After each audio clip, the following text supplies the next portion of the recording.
Арбаңыздар ардактуу, Аллах үчүн бир туган туткандарым. Белгилүү дин аалымы Абдышүкүр Ажы Нарматовдун Адам адеби китебин улантып окуйбуз. Сакталбаса аманат, жамынасың жаманат. Жаратуучунун да, жаратылгандын дагы акысын өтөө пенденин ыйык милдети. Өтөлүүсү милдеттүү болгон акылардын бири аманатты сактоо. Шариаттын көзү менен караганда аманаттын мааниси өтө терең жана анын бир канча түрлөрү бар.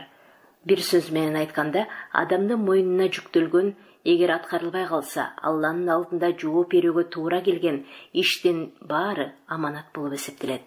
Муну пайгамбарыбыздын ага Алланын тынчтыгы жана мактуу дубасы болсун. Баарыңар жоопкерсиңер жана жоопкер болгон ишиңер үчүн сураласыңар. Имам кол алдындагыларга жоопкер. Ал жоопкер болгон иш үчүн жооп берет. Эркек адам үй бүлөсүнө жоопкер.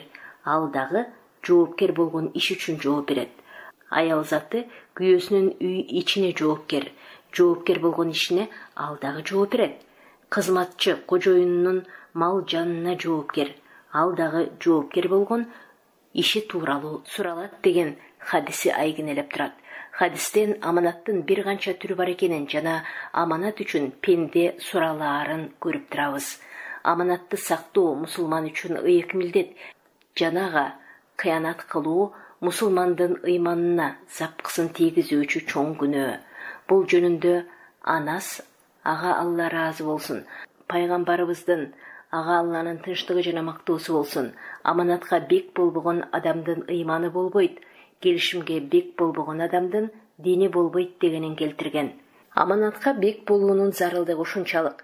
Пайгамбарыбыз ага Алланын тынчтыгы жана мактоосу болсун. Эгер бирөө сапарга аттанса, ага сенин диниңди, аманатыңды жана амалдарыңдын натыйжасын сактоону Алладан тилейм деп айтууну осуят кылган. Пайгамбарыбыз да Алланын тынчтыгы жана мактоосу болсун, бул дүйнөнүн муктаждыгы менен акыреттин акыбетин бириктирип, о жараткан, ачарчылыктан жана кыянат кылуудан сакта деп өзүңө жалбарамын деп дуба кылчу. Ачарчылык бул дүйнөнүн түйшүгү болсо, кыянат кылуу акыреттин түйшүгү. Ошондуктан адамга тамактануу кандай зарыл болсо, аманатка бек болуу андан дагы зарыл. Төмөндө аманаттын бир канча түрүнө токтолуп, кененирээк таанышып көрөлү. Мухаммед пайгамбарыбыз ага Алланын тынчтыгы жана мактоосу болсун. Пайгамбар болгонго чейин эле эл арасында аманат көйлүгү менен таанымал эле. Өзүнүн туугандарына ишене албаган кээ бирөөлөр мал мүлкүн ага аманат кылып калтырчу. Муса пайгамбардын пайгамбарлык милдетти аткарганга чейинки аманат көйлүгү тууралуу касиеттүү Куранда баяндалган. Ошондой эле Куранда Жусуп пайгамбардын дагы аманатка бектиги тууралуу айтылган. Негизи Алла Таала пайгамбарларды 4 тарабына карап тандап, тарбиялап жана пайгамбарлык милдетти жүктөйт. Анткени пайгамбарлык милдеттин өзү аманат. Аны аманатка бек болбогон адам аркалай албоосу маалым. Пайгамбарыбызга ага Алланын тынчтыгы жана мактоосу болсун, жүктөлгөн дин аманатын ал толук аркалап, анан аны бизге аманат кылып калтырган. Демек аманаттардын эң маанилүү жана зарылы бул дин аманаты. Андан кийинки белгилүү аманат бийлик аманаты. Элди башкаруу, алардын ар бирине татыктуу мамиле жасоо ар тараптан жоопкерчиликтүү аманат. Бир жолу Абы Зар, ага Алла ыраазы болсун, пайгамбарыбызга ага Алланын тынчтыгы жана мактоосу болсун кайрылып, мени жетекчилик жумушка пайдаланбайсызбы деп сурады эле. Пайгамбарыбыз ага Алланын тынчтыгы жана мактоосу болсун, аны акырын дабысынан таптап: Абу Зар, сен жумшак адамсың. Жетекчилик бул аманат. Кыяматта бул адамды өкүнтүп, кайгыга батырат. Бир гана аны так аткарып, кыянат кылбаган адамдар өкүнбөйт деп жооп берди. Кээде адамдын ыйманы күчтүү, илими терең болгону менен кайсы бир ишти аткарууга жөндөмү жок болот. Жусуп пайгамбарды алалы. Ал пайгамбар болгондугу же такыбалык үчүн Мисирдин мамлекеттик казынасына башчы болгон жок. Буга анын билими жана жөндөмү түрткү болду. ошонусуна таянып ал падышага: "Мени жердин казынасына башчы кыл, мен аны сактаганды жакшы билем" деп айта алды. Абу Зар, ага Алла разы болсун, суранган учурда да пайгамбарыбыз, ага Алланын тынчтыгы жана мактоосу болсун, андан башкаруу жөндөмүн көрө албады. Ошон үчүн ага эскертип, анын сунушун кабылдабады. Аманатты көтөрө ала турган адамга жүктөөбүз кажет. Эгер кайдыгерлик кылып, же пара аркылуу, же тааныш билиш кылып аманатты көтөрө албай турган адамга берсек, анда биз өзүбүз да кыянат кылабыз жана аны азапка дуушар кылабыз. Бул тууралуу пайгамбарыбыз, ага Алланын тынчтыгы жана мактоосу болсун, катуу эскертип, кимде-ким кайсы бир адамды бир канча адамга башчы кылса, тигилердин арасында буга караганда башчылыкка ылайыктуураак бирөө болсо, анданы дайындаган адам Аллага, анын элчисине жана момундарга кыянат кылыптыр деген. Аманат сакталбаган коомду адамдын баркы тепселет, өнүгүү да болбойт. Анткени кызматка ылайыктуулар көңүл сыртында калып, ылайыксыздар кызматка турат. Мунун өзү коомдун өнүгүүсүнө олуттуу зыянын тийгизет. Пайгамбарыбыз, ага Алланын тынчтыгы жана мактоосу болсун, мындайды жеткен бузукулук катары баалап, кыяматтын белгилерине кошкон. Бирде бир адам келип, кыямат качан болот деп сурады. Пайгамбарыбыз, ага Алланын тынчтыгы жана мактоосу болсун, эгер аманат жоголо баштаса, анда кыяматты күтө бер деп жооп берди. Аманат кантип жоголот деп кайра сурады теги. Эгер кызмат ылайыктуу адамдарга жүктөлбөсө, анда кыяматты күтө бер деп жооп берди. Пайгамбарыбыз, ага Алланын тынчтыгы жана мактоосу болсун. Адам өзүнө жүктөлгөн кызматты ийне жибине чейин так аткарууга тийиш. Айрыкча жетекчи болгон адам. Мейли ал эки адамга башчы болсун, ошол экөөнүн акысын жебегенге тырышуусу зарыл. Анткени кызмат ага аманат катары жүктөлүп жатат. Пайгамбарыбыз, ага Алланын тынчтыгы жана мактоосу болсун, минтип айтат: Алла кыямат күнү илгери кийин өткөн пенделердин баарын чогулткан кезде, ар бир арамзага анын арамзалыгын билдирген өзүнчө белги коюп, мынакей баланчанын жүзү каралыгы деп жарыя кылдырат. Ушуга мааниси жакын дагы бир айтымында: ар бир арамзанын өзүнүн белгиси болот жана арамзалыгына жараша өйдө көтөрүлөт. Ошондо элге башчы болгон адамдын арамзалыгы эң бийик болот деп айтылган. Ээлеген кызматынан кыянаттык менен пайдалануу да аманатка кыянат кылгандык болот. Кылган эмгек акысына ашыкча башка жол менен акы алса, мейли ал 1 сом болсо да, ал үчүн жооп берет. Бул тууралуу пайгамбарыбыз, ага Алланын тынчтыгы жана мактоосу болсун, минтип айткан: эгерде биз кайсы бир адамды кызматка коюп, ага эмгек акысын берип, ырыскыландырып турсак, ошого карабастан тиги дагы казынадан өзүнө алса, анда ал кыянатчы. Анткени ал элдин мүлкүнө кол узатып, мойнуна жүктөлгөн аманатка кыянаттык кылды. Мындай адамдардын акыреттеги абалы тууралуу касиеттүү Куран мындай дейт: кызматта кымтып алган нерсеси менен келет, анан ар бири кылган ишине жараша жооп берет жана эч кимге залымдык кылынбайт. Ал эми мойнуна жүктөлгөн кызматты адилеттик менен аркалап, башкаларга тиешелүү мүлктүн ийне жибине чейин кол тийгизбеген адам жаратканын алдында өтө кадыр барктуу болот. Муну пайгамбарыбыз, ага Алланын тынчтыгы жана мактоосу болсун, хадисинде минтип сүйүнчүлөгөн.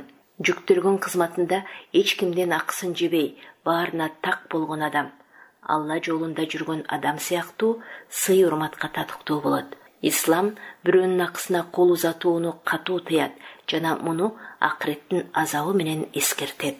Себеби коомдун бузулуусу, тагыраак айтканда коомдун ар тараптан артка чегинүүсү биринчи кезекте адамдар бири-биринин акысын жегенден улам башталат. Төмөндөгү хадистен ыймандуу адам кызматында кандай этият болуу керектигин дагы бир жолу билсек болот.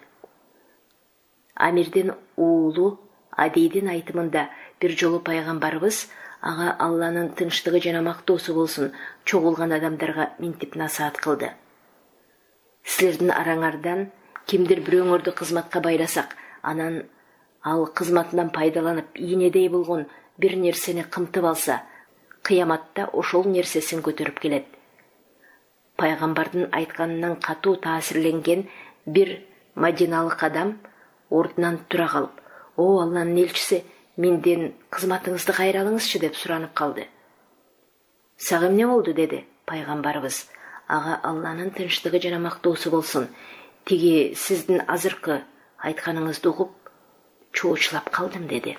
Пайгамбарыбыз: "Ага Алланын тынчтыгы жана мактоосу болсун. Бул айтканымды дагы бир жолу кайталайм. Кызматынан кыянаттык менен пайдаланган адам кыяматта азбы көппү ошол алган нерсесин көтөрүп келет" деди. Бирде пайгамбарыбыз: "Ага Алланын тынчтыгы жана мактоосу болсун. Бирөөнү зекет садака чогултуу ишине дайындайт. Тиги зекет садакаларды чогултуп келип, чогулганын казынага тапшырган учурда, бул силерге тиешелүү, а бул болсо мага тартуу болсун деп бир нерсени өзүнө алып калат. Муну уккан пайгамбарыбыз: "Ага Алланын тынчтыгы жана мактоосу болсун." Кутба кылуу үчүн ордунан туруп, Аллага мактоо, даңктоо айтып, анан: "Мен силердин араңардан бул адамды кызматка дайындасам, ал кызматын өтөп, чогулткандарынан бир бөлүгүн бизге тапшырып, бир бөлүгүн өзүнө тартуу деп алып калабы? Айтканы чын болсо, ал үйүндө отурганда кайдан тартуу алат эле? Мындай кылбагыла, Аллага ант ичип айтам, кимде ким өзүнө тиешелүү болбогон нерсени алса, кыяматта аны жонуна көтөрүп келет. Кыяматта бирөө төөдөй боздоп, жонуна төөнү көтөрүп келерин билбейсиңерби? Уйдай мөөрөп, ийнине уйду көтөрүп келерин билбейсиңерби? Же койдой маарап, койду кучактап келерин билбейсиңерби?" Мына ушуларды айткан пайгамбарыбыз: "Ага Алланын тынчтыгы жана мактоосу болсун." Колун өйдө көтөрдү эле, анан апакай колтугу бизге көрүнө түштү. Анан: "О Алла, мен жеткире алдымбы?" деп кайталап сөзүн жыйынтыктады. Аманаттын дагы бир түрү айтылган сырды сактоодо. Мына ушул аманатка да биз анча маани бербей келебиз. Тиги эч кимге айтпа деген эле, "Мен сага эле айтайын, эч кимге айтпа" деп азыр эле укканын экинчи бирөөнүн кулагына шыбырай салуу бизге адат болуп бараткансыйт. Бул жаатта эркектер аялдардан өтүп баратат, а динибизде буга катуу тыюу салынган. Буга ишенип сырын айткан адамдын сырын ачып, анын ишенимин талкалап жатпайсыңбы? Кыянатчылыктын жеткен чеги ушул. Эч кимге айтпа деп дайындалган ары турсун, бул отурушта жөн эле айтылган сөздөрдү жайылта берүү да туура эмес. Пайгамбарыбыз: "Ага Алланын тынчтыгы жана мактоосу болсун" минтип айтат: "Эгерде бир адам экинчи бир адамга сүйлөп, анан эки жакты карап койсо, демек анын айтканы аманат." Жубайлар арасында сырды сактоо дагы чоң аманат. Айрыкча төшөк мамилесиндеги сырларды жубайлар бекем сактоого тийиш. Хадисте айтылат: "Кыямат күнү аманатка чоң кыянат кылган адам аялы менен жакындык кылып, анан анын сырын башкаларга ашкерелеген адамда болот." Аманаттын дагы бир түрү бирөөнүн табыштап кеткен мүлкүн ал келгенче ишенимдүү сактап берүү. Учурда адамдар өзүнүн атасына, баласына, бир туугандарына, өмүрлүк жарларына да ишене албай калышты. Акчасын, мал мүлкүн кимдир бирөөгө аманат кылып таштоодон чоочулайт. Анткени коомчулукта аманатка бек адамдар азайды. Адамдар аманатка кыянат кылуудан эч коркпой калышты. Аманатты кыянат кылуунун бул дүйнөдөгү зыянынан кайдыгер, акыреттеги акыбетинен бейкапар жүрүшөт. Болбосо аманатты төкпөй чачпай ээсине кайтарып берүү бул жараткандын буйругу. Касиеттүү Куранда чындыгында Алла силерди аманатты өз ээсине тапшырууга жана өкүм чыгарып калсаңар, адилеттүүлүк менен чыгарууга буйурду деп айтылат. Пайгамбарыбыз: "Ага Алланын тынчтыгы жана мактоосу болсун" кыяматтын белгиси тууралуу узун сабак осуятын айтып келип, аманаттын жоголуусу тууралуу мындай дейт: "Ошентип адам уктаганда анын жүрөгүнөн аманатты сактоо сезими чыгып кетет дагы, өңү өчкөн чүпүрөктөй болуп, изи гана калат. Дагы бир күн уктаганда жүрөгүнөн анын калган катканы да чыгып кетип, жүрөгүндө чекит болгон тагы гана калат. Кийин адамдар аманатты сактай турган бирөө жарымды таба албай, эл оозунда баланча жерде, баланча урууда аманатка бек адам бар имиш деген кеп жүрүп калат. Эки жагын жакшылап байкаган кишиге азыр биз жогоруда хадисте айтылган заманга бет алып бара жаткандайбыз. Аманатка бек адамдар ала шалбыртта эриген кардай суюлуп барат. Убадасыз кишиден желип өткөн жел артык. Убадага бек, келишимге так болуу адамгерчиликтин өзөгү. Бул адамдын динине, улутуна, расасына же анын жашаган жерине карабай, ар бир адамда болуусу тийиш болгон асыл сапат. Ошол себептен Кудайдын асмандан жиберген китептеринин баарында убаданы аткарууга, келишимди бузбоого үндөгөн чакырыктар бар. Келишимдин өтө маанилүү, эгер так аткарылса, мусулмандын даражасы көтөрүлө турган, эгер аткарылбаса, анын даражасын төмөндөтүп, азапка дуушар кыла турган түрү жараткан менен пенденин ортосундагы келишим. Кудай Таала пендени өзүнүн чексиз кудурети менен жаратып, ага ырыскы, өмүр ыроолоп, андан жашоонун акыйкатын билүүнү талап кылды. Жашоо өмүрдү, ырыскыны берип жаткан жаратканын таанууну буйрду. Жараткандын жашоо мыйзамынан чектөөдөн, аны четке кагуудан тыйды. Касиеттүү Куранда айтылат: "О адам урпактары, мен силерге шайтанга сыйынып кетпегиле. Ал силерге анык душман, өзүмө гана сыйын кыла деп келишим кылбадым беле?" Ооба, жараткан Алла Таала пенделерин жаратуудан мурда алар менен келишим кылганы чындык. Эгер пенде Алла Тааланын бардыгын, жалгыздыгын танып, өзү каалаган башка нерсеге сыйынып кетсе, же болбосо Алла Таала тыюу салган иштерге кадам таштап, буйруган иштерди аткаруудан баш тартса, анда ал жаратуучу менен болгон келишимдин өтөөсүнө чыкпаган болот. Бул келишим тууралуу касиеттүү Куранда мындай кабар берилген: "Эгең адамзаттын белинен урпактарын чыгарып, аларды өздөрүнө күбө тартып, мен силердин эгеңер эмесминби дегенде, алар ооба биз күбө болдук дешти. Силер кыяматта биз мындан кабарыбыз жок элек деп шылтоолобоңор үчүн, же ата-бабабыз мурда от парас болгон, биз ошолордун урпактарыбыз. Сен бизди ошолордун айынан эле тозокко саласыңбы деп актанбашыңар үчүн ушундай келишим кылганбыз. Биз алардын өз табиятына кайтуусу үчүн аяттарыбызды ушундай анык баяндайбыз. Аятты бир окуган адамга бул жерде жаратуучу менен адамдын урпактарынын ортосунда маек жүргүзгөн сыяктуу сезилиши мүмкүн. Чындыгында мындан адамзаттын таза табияты жаратуучуга баш ийген, аны тааныган абалда болорун баамдайбыз. Демек пенде аттуунун баары жаратуучуга ишенүүгө, ага баш ийүүгө макулдук берип, келишим кылганы чындык. Муну илгери бир аксакалдар Ал-Мустак деп түшүндүрүштү. Качантан бери мусулмансың деген суроого Ал-Мустактан бери деп жооп берүүнү үйрөтүшчү. Ал-Мисак келишим кылуу, ант берүү деген маанине туюндурган сөз. Жаратканды унутуп, анын буйруктарын четке кагуу мына ошол Ал-Мустакта түзүлгөн келишимди бузуу болуп саналат. Пенде ал келишимди бузбаса, жараткандагы убадасын аткарат. Касиеттүү Куранда бул тууралуу: "Силерге берилген жакшылыктарымды эстегиле, жана мага берген убадаларыңарды эстегиле. Мен дагы силерге берген убадамды аткарамын, менден гана корккула" деп ачык айкын айтылган. Динги адамдарды жаңыдан үгүттөй баштаган учурда пайгамбарыбыз, ага Алланын тынчтыгы жана мактоосу болсун, динди кабылдаган адамдар менен келишим түзчү. Ошондой келишимдердин бири тууралуу Маликтин уулу Ауф, ага Алла ыраазы болсун, кеп салат. 7-8 адам болуп Алланын элчиси менен келишим түзгөнүбүз эсимде.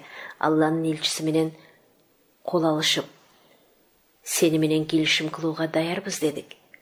Ал Аллага гана сыйынууга, ага башка бир нерсени шерик кылып албоого, 5 убак намаз окууга, Алланын буйруктарын аткарууга, анан да адамдардан эч нерсени сурабоого убада бергиле деди. Биз макулбуз деп бир ооздон убада бердик. Кийин ошол келишимде кол берген адамдардын кээси төө үстүндө баратып камчысын түшүрүп жиберсе, алып берүүнү бирөөдөн суранбай, өздөрү түшүп алып жүргөнүн көрүп калчумун. Келишимге так болуу, убаданы аткаруу деп мына ушуну айтат. Адамдардан эч нерсени сурабоого убада берген үчүн Түшүп кеткен камчысындагы өзү түшүп алганы. Эмне деген бекемдик, эмне деген тактык. Эми өзүбүздү карайлы. Жаратканы менен түзгөн келишимибиздин өтөөсүнө чыгалдыкпы, жокпу? Пенденин башына күн түшкөндө жаратканга жалбарып калмайы бар. Ушул балейден кутулсам элеби, намаз окуп түз жүрүп калат элем. Ушул оорудан айыксам, мынча акчаны садака кылып чабаар элем деген сыяктууларды угуп эле жүрөбүз. Мына ушундай убада кылган адамга кийин убадасын аткаруу милдет болот. Тилекке каршы көбү башы оорубагандын Кудайы менен иши жок болуп, машакат көйгөйү чечилгенден кийин Аллага берген убадасын унутуп калышат. Бул дагы убаданы бузуунун бир түрү. Бул үчүн пенде сөзсүз жооп берет. Айтымдарга караганда, Мадиналык бирөө эгер мага жараткан байлык ыр болсо, аны жакырларга садака кылып бермекмин деп ооз көптүрөт. Кийин анын аталаш агасы кайтыш болуп, анын мал мүлкүнөн буга өтө көп мурас тиет. Бул болсо, бирде бай болсом, кедейлерге жардам берет элем дегенин унутуп, сокур тыйын да чыгарбайт. Кээ бир адамдардын айтуусунда мына ушул киши тууралуу Алла Таала касиеттүү Курандагы төмөнкү аятты түшүргөн. Алардын кээ бири Аллага ант, убада берип, эгерде бизге да өзүнүн берешендиги менен байлык берсе, кайыр садака берип, жакшы адамдардан болмокпуз дейт. Агачан аларга өзүнүн берешендигинен бергенде бакыл болуп, жүз үйрүп тескери басышат. Кийин Аллага берген убадасын бузгандыгы үчүн жана жалган сүйлөгөнү себептөө Алла алардын жүрөгүн айыккыс эки жүздүүлүк оорусу менен оорутуп коет. Алла алардын ичиндеги сырын, күбүр шыбырына чейин көрүп билип турарын билишпейби? Чынында Алла кайыпты эң сонун билүүчү. Башына күн түшкөндө Аллага убада берип, кийин аны танып кеткен адамдардын акыбети кандай болору жөнүндө пайгамбарыбыз, ага Алланын тынчтыгы жана мактоосу болсун, аябай үлгүлүү бир окуяны кеп салган. Муну Абу Хурайра, ага Аллан ыраазы болсун, минтип баяндайт. Мурдагы заманда Алла Таала Исраил урпактарынан 3 адамды сынамак болот.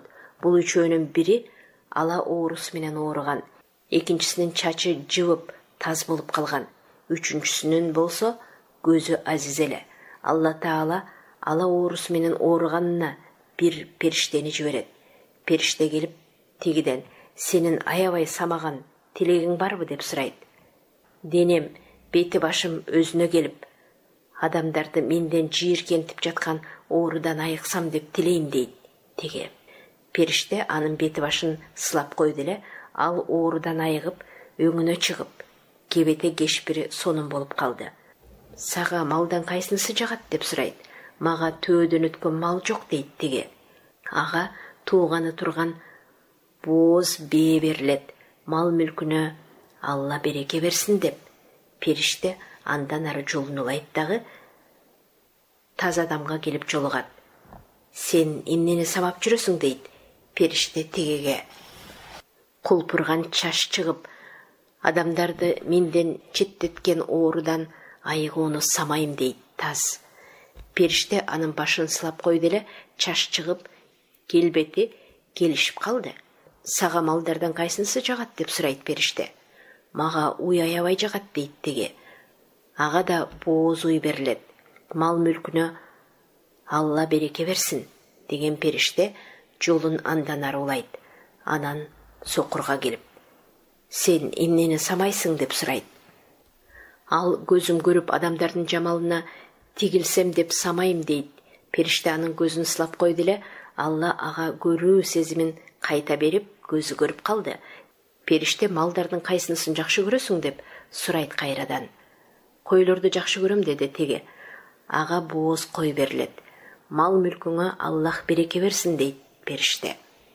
Анан жолуна түшөт.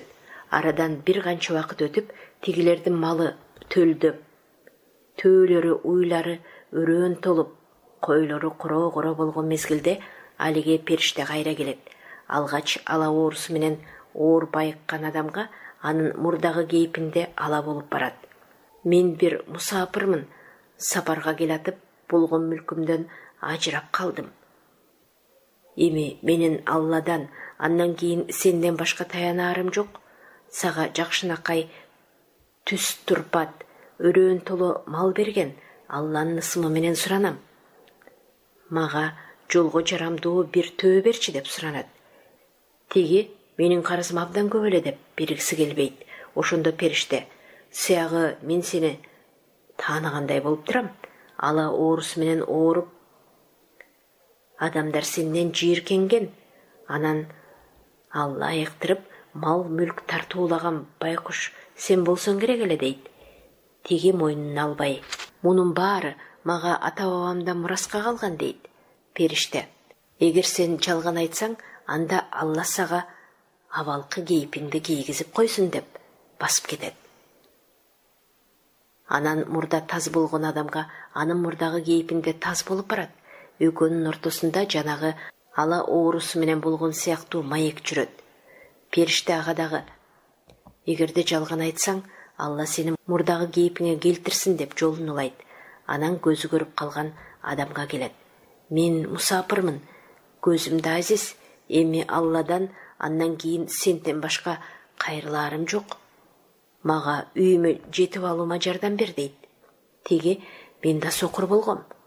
Алла менин көзүмдү ачты. Сен эмнени сурасаң, ошону берүүгө даярмын. Жана ал үчүн акы сурабайм" деп жооп кайтарат. Ошондо периште минтип айтат: "Мал мүлкүң өзүңө буйрсун.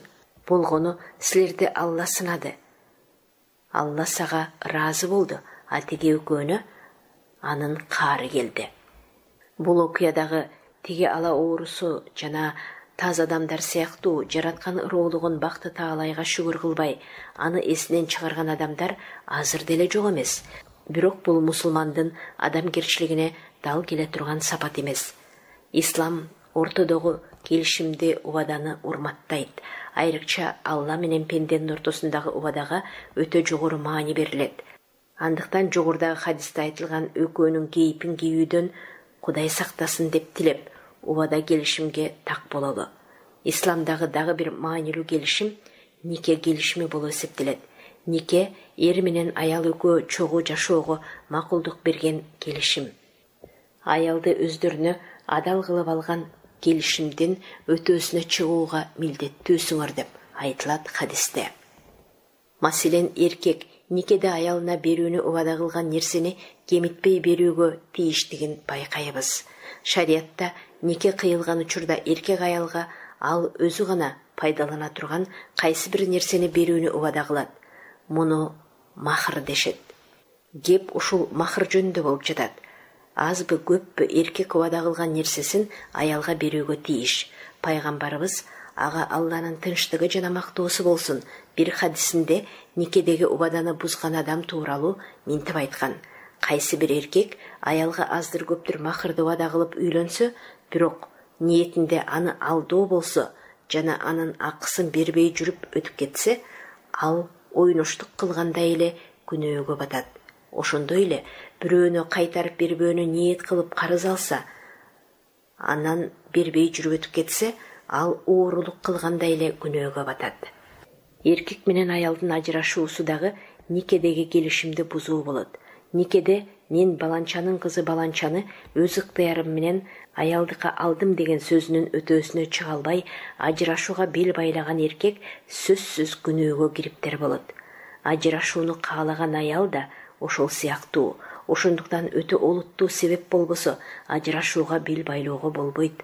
Ажырашуу тыюу салынган иштердин катарына кирбегени менен Алланы катуу ачууландыра турган оор иш. Келишим, убадага тиешелүү дагы бир иш бул карызды убагында кайтаруу.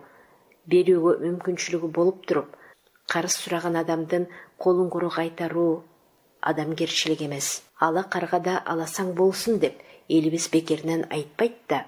Карыз берүү менен биринчиден муктаждыгы чечилет.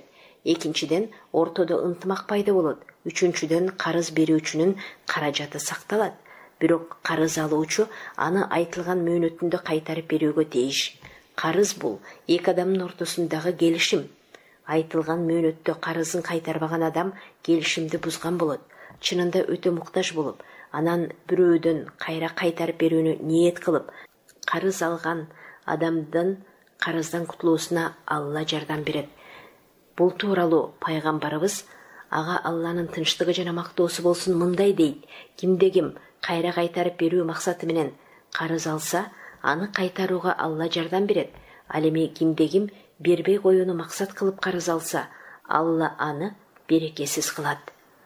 Карыздын башка келишимдерден айырмачылыгы анын кыяматка чейин сакталып кала бергендигинде. Анткени карызы бардын күнөөсү кечирилбей, ал тургай анын башка жакшы иштери дагы ошол карызынын айынан кабыл болбой калуусу мүмкүн. Абу Катада, ага Алла разы болсун, баяндайт: бирде бирөө келип Алланын элчисине: мен эгер Алла жолунда шейит болсом, ошол себептүү каталарым кечирилеби деп сурады. Ооба, эгер сооп үмүт кылып, сабырдуулук менен, анан да артыңды салып качпастан шейит кетсең, ошондой болот, деди Алланын элчиси. Анан ошондо бир аз токтоло калып: баса, сен эмне дедиң эле? Деп кайра сурады тегиден. Теге жанагы айтканын кайталады. Ошондо Алланын элчиси: ооба, сен айткандай болот, бирок карызың жок болсо гана. Муну мага азыр Жебирейил кабарлады, деди. Ушуга маанилеш дагы бир хадисте: шейиттин карызынан башка бардык сүнөттөрү кечирилет деп айтылган. Маркумдуу Затаарда мүрзөнүн башында: аласа бересеңер болсо баланчадан алгыла деп жар салгандын маңызы мына ушунда. Ошондуктан чымын жандын барында карыздан кутулууга шашалы. Анан да аманат жандын качан чыгаарын билбеген көрпенде болгон соң, карыз кууланын баарын жазып бала чакага осуят кыла жүрүү абзел. Убада келишим тууралуу сөз болгондо чакырган жерге жобадалашкан убакыттан кечигип баруу тууралуу айтпаса болбос. Анткени бул биздин, кыргыздарыбыздын улуттуу көйгөйү. Чакырган жерден, убадалашкан убакыттан кечигүү биз маани бербегенибиз менен адамдын укугуна тиешелүү маанилүү иш. Биз кечиккен 2 мүнөттө эч кандай маселе чечилбеси мүмкүн. Бирок ортодогу убаданын урматы өтө маанилүү. Касиеттүү Курандагы: жана убадаңарга бек болгула, анткени убада акыретте суралуучу иш. Убада бергениңерде Алланын убадасын унутпагыла деген Алланын буйруктары кимге айтылып жатканын биле жүрүүбүз керек. Берген убадасын аткаруу же түзгөн келишимин бузбай өтөөсүнө чыгуу адамдын динине, улутуна карай аткарылбайт. Исламда ар бир адамдын укугу корголгон, ар бир адамдын урматы бар. Сен убада берген адам мейли башка динде болсун, мейли динге такыр ишенбесин, баары бир ага берилген убада аткарылууга тийиш. Исламдын талабы ушундай. Тилекке каршы азыр мусулмандар убадага кайдыгер мамиле жасашат. Бул динден четтеп баратканыбыздын белгиси. Чынында ислам адамдын укугун кол тийгиз даражага жеткирген. Ислам башка кээ бир диндер сыяктуу ошол динде тутунгандарды гана кадырлап, башкаларынын укугун четке какпайт. Биз Алланын сүйүктүүлөрүбүз деп өздөрүн башкалардан жогору санаган диндер да бар. Бирок исламда мындай эмес. Исламда жараткандын бардык макулуктарына бирдей мамиле жасалат. Ошондуктан эгер башка дин өкүлү менен кайсы бир иште келишим түзгөн болсоң же убада берген болсоң, аны сөзсүз аткарууң керек. Убада келишим тууралуу сөзүбүздү жыйынтыктоодо ар бир келишимди жазуу аркылуу бекемдеп алууну эскертүүнү эп көрүп турам. Шарияттын талабы да ушундай. Ижара, карыз жана башка иштерде сөзсүз жазуу менен бекемделген абзел. Касиеттүү Курандагы эң узун аят карыз аяты деп аталат. Мына ушул аятта Алла Таала карызды бергенде жана алганда жазуу керектигин буйруган. Ошондой эле кимге карызы бар экендигин тизмелеп, балдарына дагы, жакындарына айта жүрүү дагы зарыл. Кокустан ажал жетип күн бүтсө, мойнуңдагы карызыңдан алар кутултуп койсо ажеп эмес. Убадага бек болуу адамгерчиликтүүлүктүн белгиси экенинде шек жок. Мусулманчылыктын дагы асыл сыпаты. Ошон үчүн берген убаданы аткарууга тырышалы. Жигиттин өзү өлсө да сөз өлбөсүн дейт. Бир убаданы аткарбай коюу менен өмүр бою жаманаттуу болуп калууң мүмкүн. Анан да касиеттүү Куранда сыпатталган бузук адамдардын катарына кошулуп калуудан жараткан өзү сактасын. Biz elдердин көбүндө убада келишимге бекемдикти таппадык. Алардын көбүн бузук абалында таптык. Ыкласың болбосо, ыйманыңдан не пайда? Кудайдын көзүн кубандырып, эл ичинде кадыр-баркты көтөрө турган асыл сапаттардын бири ыкластуулук. Ыкласың болбосо, ыйманыңдан не пайда деп сөөгө жеткире айткан экен ата-баба. Айтса айтпаса, сыйынуу болобу, башка болобу, калыс ниет болбосо, акыбети пайдасыз. Жакшылык, жамандыктын баары пенденин ниетине байланган. Ниетиңден табасың дегенден маңызы ушу. Алгач сыйынуу дагы ыкласка кайрылалы. Кандай болгон күндө да сыйынуу пенденин пенде болуп жаралуусунун негизги себеби эмеспи?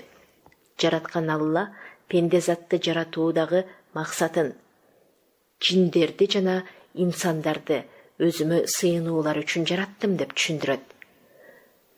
Жаралуудагы максаты жаратканга сыйынуу болсо, демек аны калыс ниет менен аткаруу зарыл экени өзүнөн өзү түшүнүктүү. Касиеттүү Куранда алар Аллага чын ыкласы менен сыйынууга буйрулду.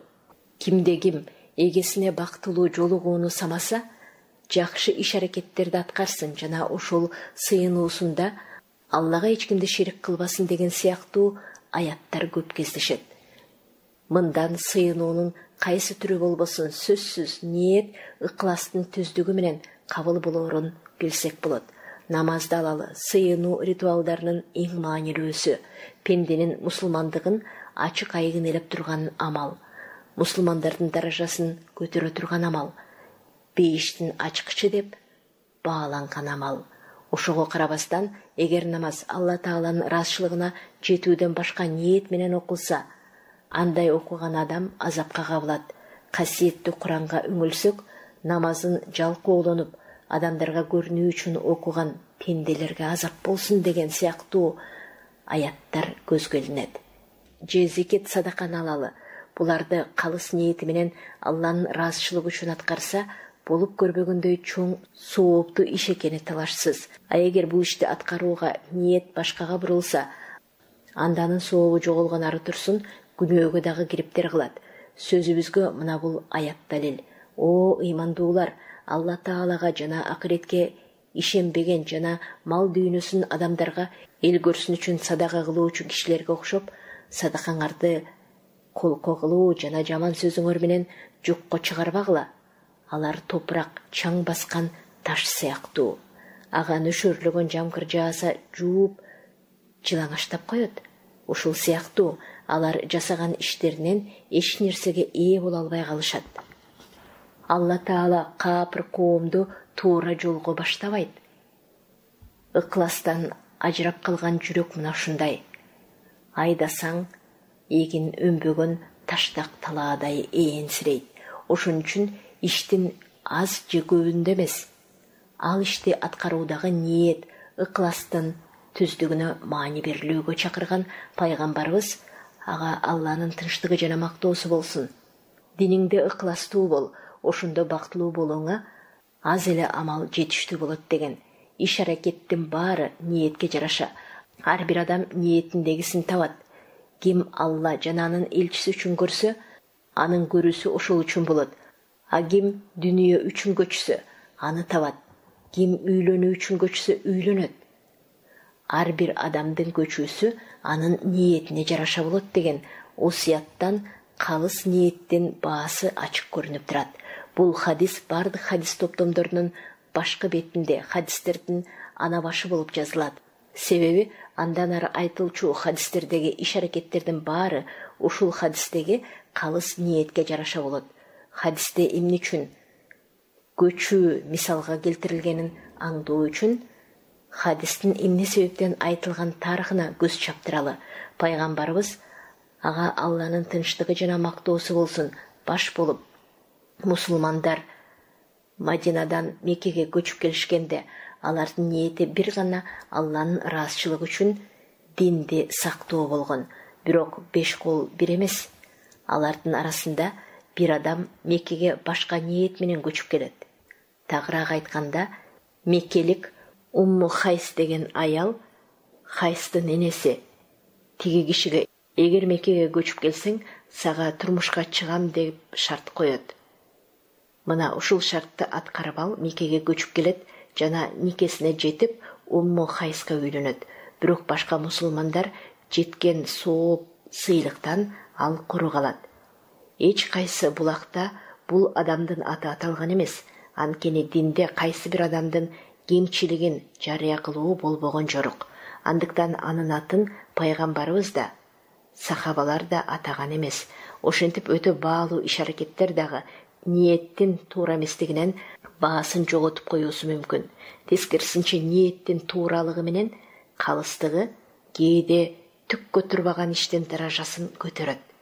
Жакшы ниет менен аялыңа бир кашык тамакты сунуп койсоң, бул дагы садака деген хадисти угуп эле жүрөбүз. Бирок эмне үчүн аялың өзү даярдап, табакка салып койгон тамактан бир кашык алып, анын оозуна салганың ушунча сооптуу болооруна ой жүгүрткөн эмеспиз. Көрсө, мунун сыры ниет менен ыкласта экен. Эгер сооп сыйлыкты үмүт кылып, мына ушул тамакты жеп, күч-кубаттанып, анан кайсы бир пайдалуу иш-аракеттерди жасайын деген ниет менен тамактансаң, ушул тамактанганың үчүн дагы соопко ээ болосуң. Мына бул хадиске көңүл буралы.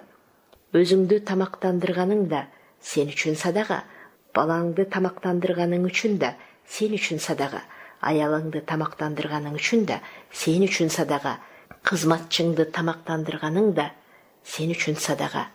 Пенде Алла Тааланын ыраазычылыгын самап, ага бет алып, ниетин түздөгөн сайын, анын баскан турганы, ичкен жегени, уктаганына чейин сооп сыйлыкка татыктуу боло берет.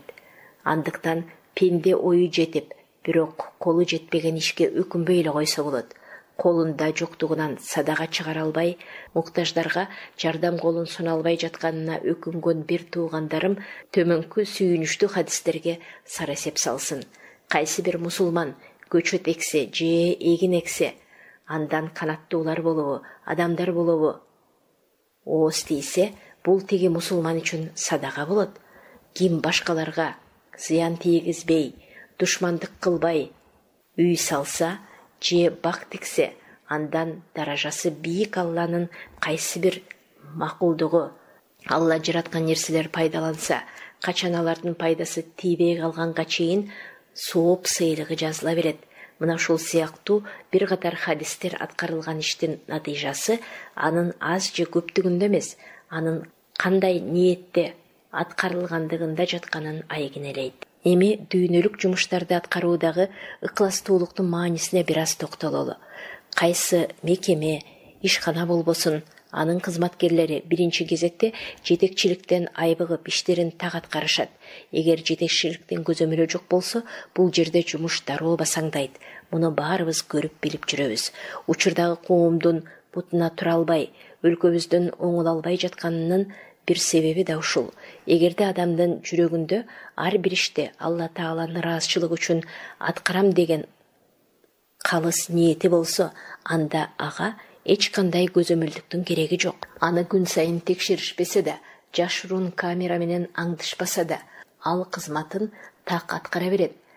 Муну менен ал 2 утушка жетет.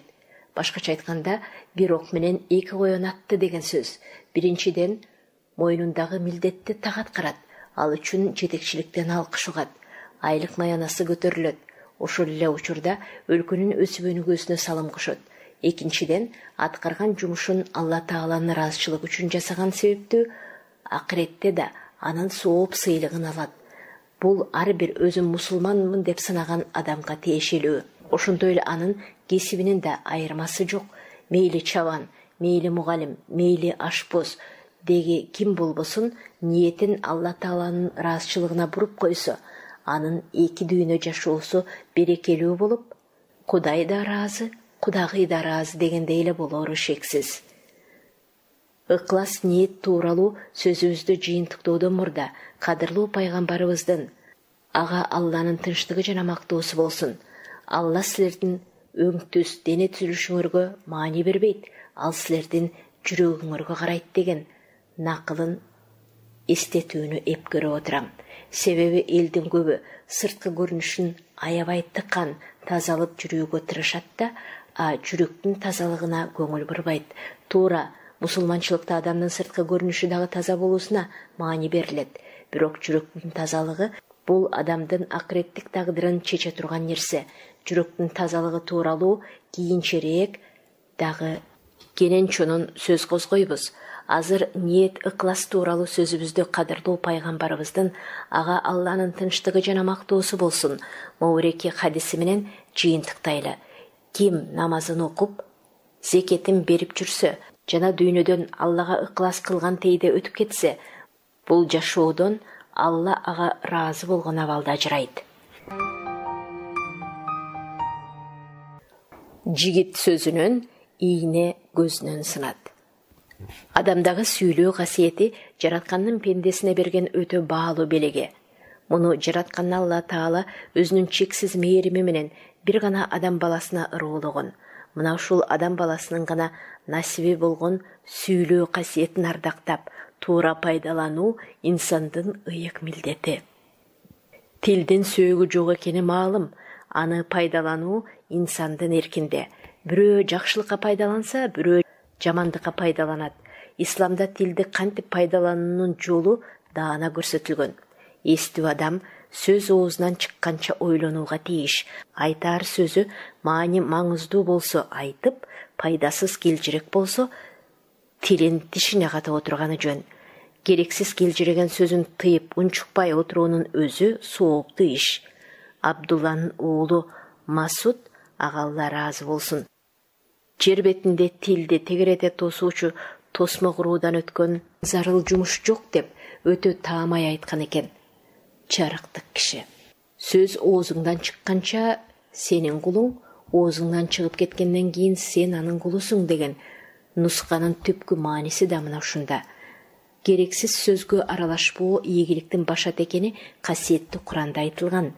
Диндеги эң маанилүү ибадаттар намаз менен зекет ар дайым бир аятта чогуу айтылат. Намаз окугула жана зекет бергиле деген аяттар Куранда ондоп саналат. Ал эми ыймандуу адамдын акыреттеги ийгилиги тууралуу айтылган тагыраагы ыймандуу адам кандай болуусу керектигин сүрөттөгөн аятта ыймандуулар чындыгында ийгилик табышат. Алар намаздарын коркуу менен аткарышат. Алар керексиз сөздөн өзүн тыят. Алар зекеттерин беришет деп. Намаз менен зекеттин ортосуна тилди сактоону кошуп кеткен. Мындан тилди сактоонун зарылдыгы жогорудагы ибадаттарды аткарууда эле зарыл экенин түшүнөбүз. Тилин сактай билген адам гана бейишке кире алаары жөнүндө Маликтин уулу Анас бир окуяны мындайча аңгемелейт. Бир адамдын ичер суусу көрөр күнү бүтүп, бул жалган менен коштошот. Анда бирөө бул адам бейишке татыктууго деп өзүнчө чечим чыгармакчы болот.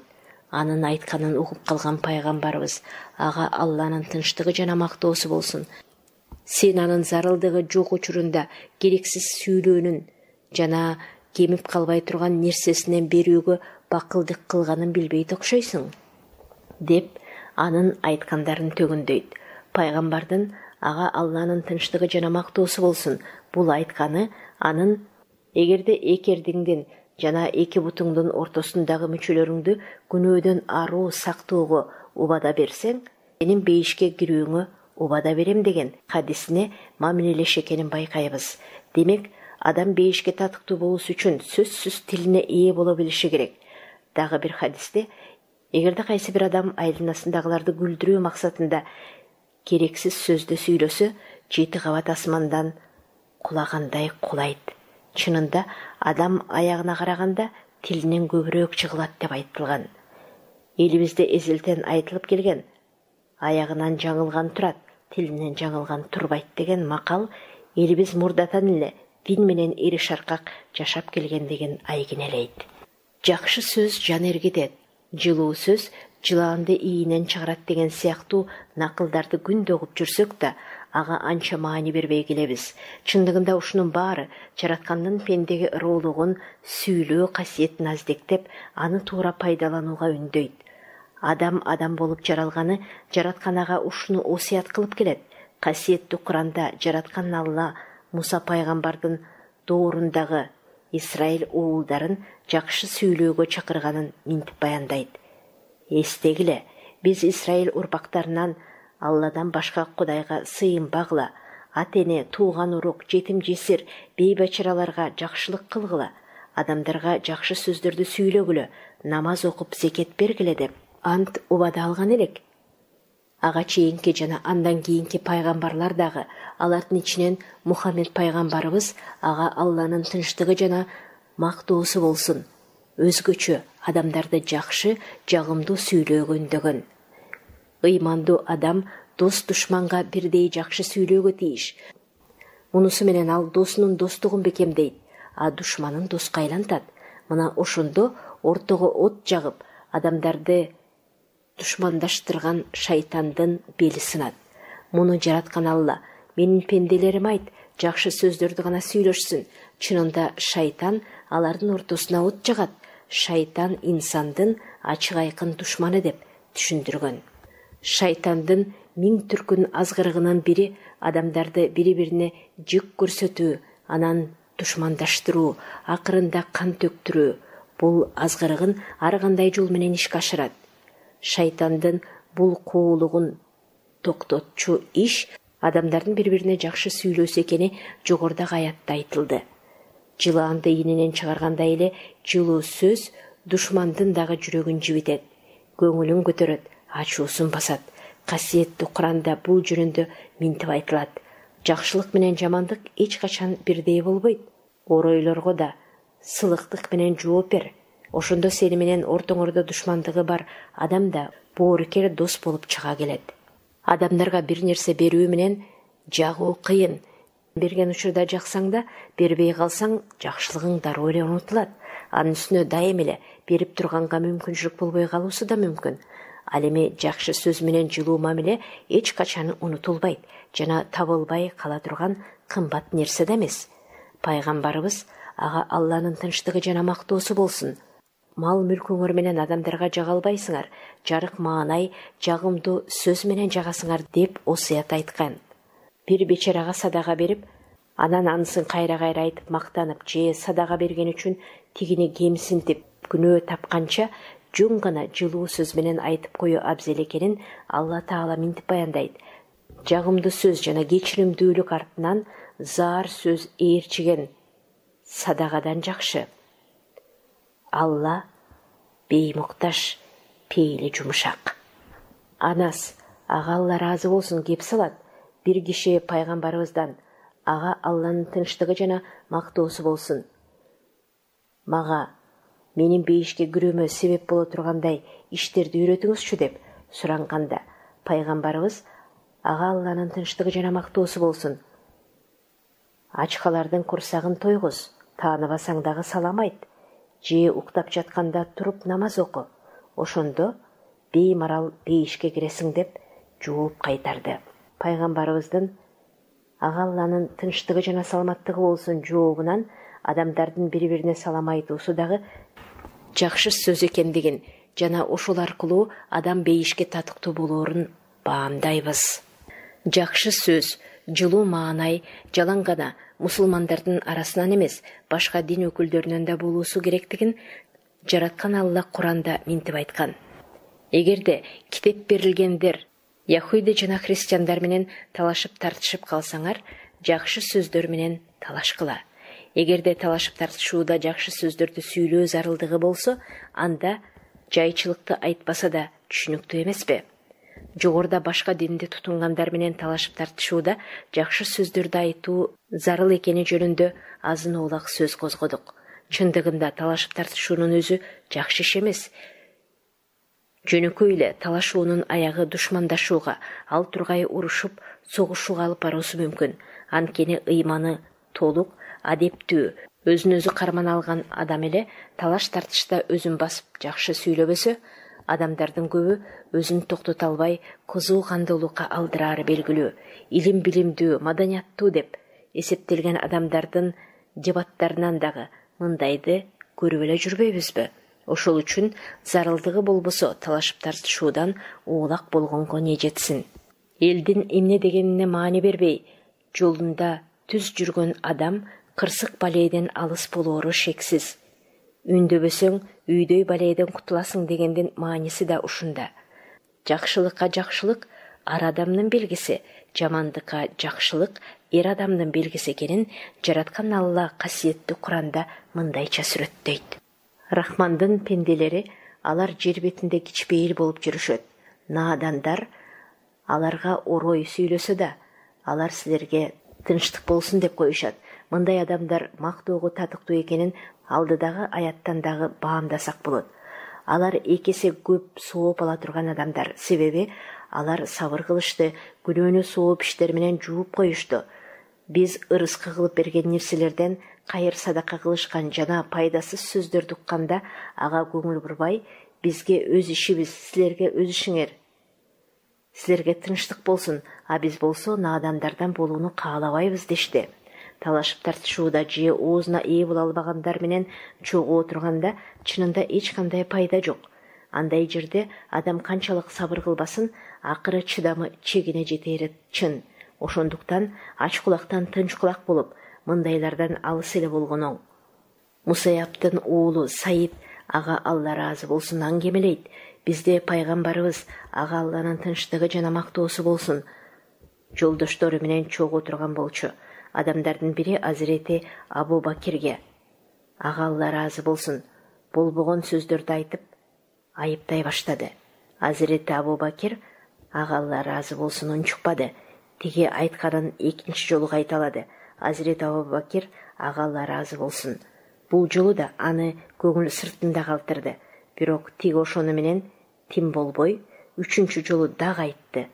Бул жолу Азирети Абу Бакир, ага Алла ыраазы болсун, карман албай тигиге жооп кайтарды. Ошол кезде пайгамбарыбыз, ага Алланын тынчтыгы жана мактоосу болсун, ордунан туруп чыга жөнөдү. Кийин Азирети Абу Бакир, ага Алла ыраазы болсун, бая сиз мага ачууландыңызбы деп сурады пайгамбарыбыздан. Пайгамбарыбыз, ага Алланын тынчтыгы жана мактоосу болсун, жок, кандай болбой калсын. Болгону тиги сүйлөп, сен унчукпай отурган учурда бир периште келип, тигинин жалган сүйлөгөнүн айтып, ага жооп кайтарып жаткан болчу. Качан сен өзүң ага жооп кайтарганыңда периште чыгып кетти да, анын ордуна шайтан пайда болду. А менин шайтан менен бирге отурбасымды билесиң да деп жооп кайтарды. Талашып тартышуудан сак болууга үндөгөн пайгамбарыбыз, ага Алланын тынчтыгы жана мактоосу болсун, буга үммөттүн кызыктырып, ким өзүнүкү туура эмес экенин билип талаштан алыстап унчукпай калса, ага бейиштин босогосуна үй курулат. Ким өзүнүкү туура экенин билип туруп талашпай калса, ага бейиштин ортосунда үй курулат. Кимдин кулк мүнөзү керемет болсо, ага бейиштин төрүндө үй курулат деп айтканы бар. Талашып тартышуу мейли дин маселесинде болсун, мейли саясатта болсун, мейли илим билимде болсун, айырмасы жок. Баары бир аягы жакшылыкка алып барбайт. Ал эми талаштан тактык жаралат деген сөздүн маанисине биз жакшы түшүнүүбүз керек. Бул жерде бир маселени чечүүдө, аны ортого таштап талкуулоого карата айтылган. Дин маселесинде деле жеткиликтүү илими бар. Адамдардын ортосунда мындай талкуулардын болуусуна уруксаат берилген. Аалымдардын талашы туура жол деген эреже ушундан улам айтылган. Мындан башка талашуунун баары жогоруда айтылгандай пайдасыз. Бир канча сахабалардын айтымына караганда, бир жолу алар кайсы бир диний маселенин айланасында талашып калышат. Ошол учурда аларга пайгамбарыбыз, ага Алланын тынчтыгы жана мактоосу болсун, мындай дейт. Пайгамбарыбыз кайрылат. Анын жүзүнөн буга чейин болуп көрбөгөндөй ачуусу келгенин байкоого болор эле. Ал чыгып эле: силерге эмне болду? О, Мухаммадтын үмөттөрү, силерден мурдак элдер дал ушунун айынан шору курбады беле? Талашууну таштагыла. Анын жакшылыгы аз. Талашууну таштагыла. Ыймандуулар талашпайт. Талашууну таштагыла. Анын арты өкүнүч. Талашууну таштагыла. Аны таштамайынча күнөөгө бата бересиңер.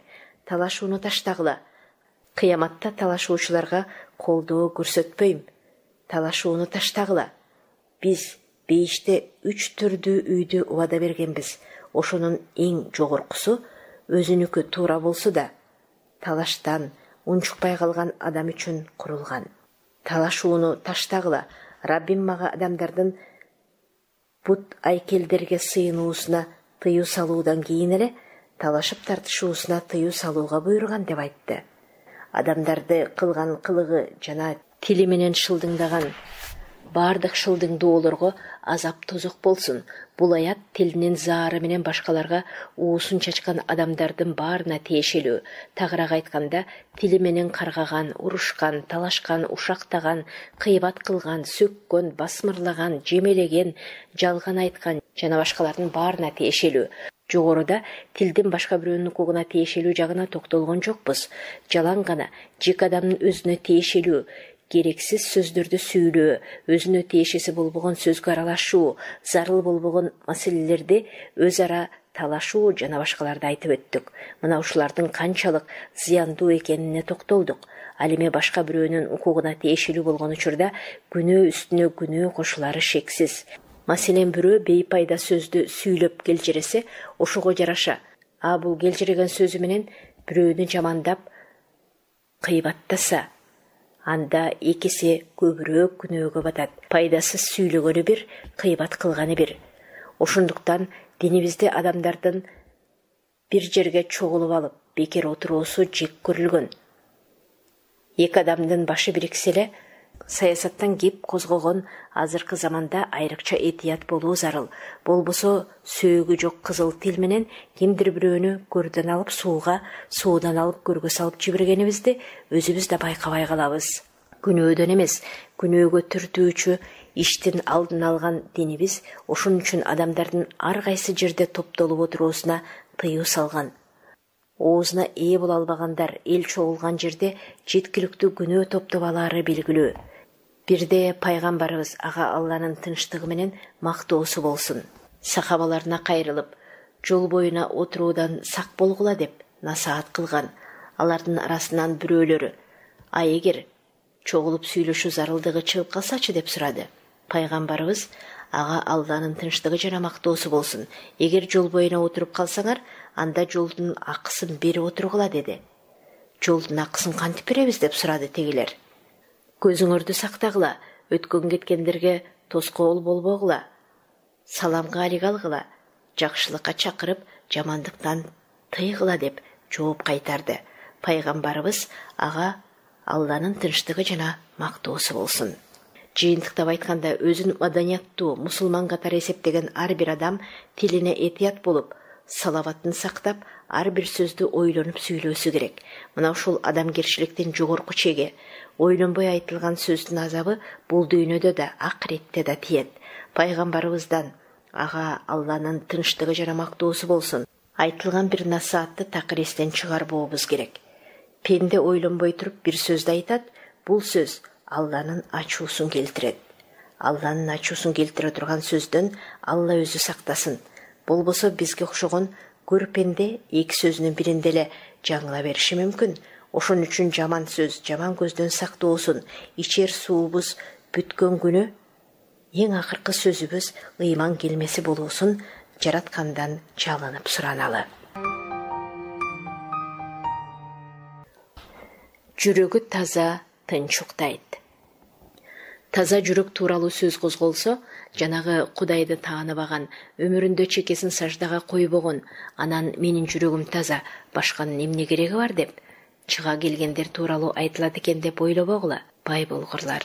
Туура, адамдардын көбү өзүнүн жүрөгү таза деп эсептеши мүмкүн. Анткени жүрөгүндөгү кирди көрө албайт же көргүсү келбейт. Мына ушунун өзү анын жүрөгү кирге толуп чыкканын айгинелейт.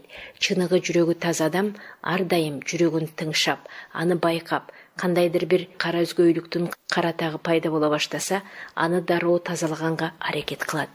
Кептин тогетерин айтканда, биз бул бөлүмдө кээ бир адамдардын жүрөгүн уялап алчу кара өзгөйлүк, көрө албастык, жек көрүү, текеберлик, кек сактоо, ичи тардык жана башка ушул сыяктуу жаман сапаттар жөнүндө кеп козгойбуз.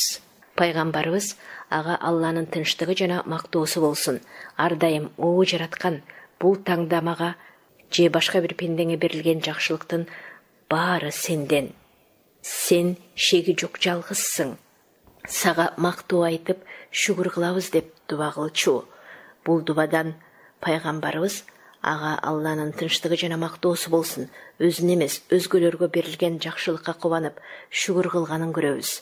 Башка бирөөгө берилген жакшылыкка ыраазы болуп, башка бирөөнүн кубанычына кубанып, анан ошол үчүн шүгүр кылган пайгамбарыбыздын ага Алланын тынчтыгы жана мактоосу болсун мүнөзү кандай керемет.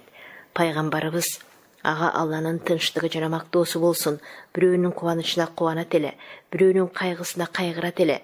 Жогордагы дубасы сыяктуу, о жараткан, пенделердин билип билбейги жасаган күнөөлөрүн кечире көр деп жалбарчу. Бирөөнүн жакшылыгына шүгүр кылып, жамандыгына кечирим тилеп дуба үстүнө дуба кылган пайгамбарыбыз ага Алланын тынчтыгы жана мактоосу болсун мусулманчылыктын, адамгерчиликтин туу чокусун көрсөткөн.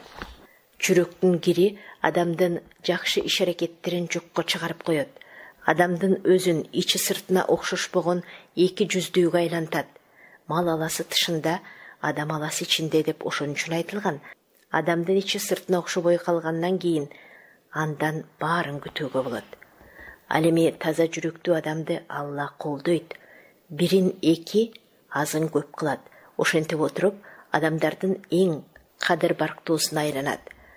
Амирдин уулу Абдулла, ага Алла ыраазы болсун, айтат: бир жолу кимдир бирөө пайгамбарыбыздан ага Алланын тынчтыгы жана мактоосу болсун, бу деги адамдардын кимиси эң кадыр барктуу болот деп сурап калды. Ар бир тили түз, жүрөгү таза адам кадыр барктуу болот деп жооп берди пайгамбарыбыз. Ага Алланын тынчтыгы жана мактоосу болсун. Тиги тили түздүгө түшүнөбүз, а жүрөгү таза кандай болот деп сурады кайра. Пайгамбарыбыз ага Алланын тынчтыгы жана мактоосу болсун. Такыба, аруу, жүрөгүндө күнөө, бузукулук, жек көрүү, көрө албастык болбогон адам жүрөгү таза болот деп жооп кайтарды.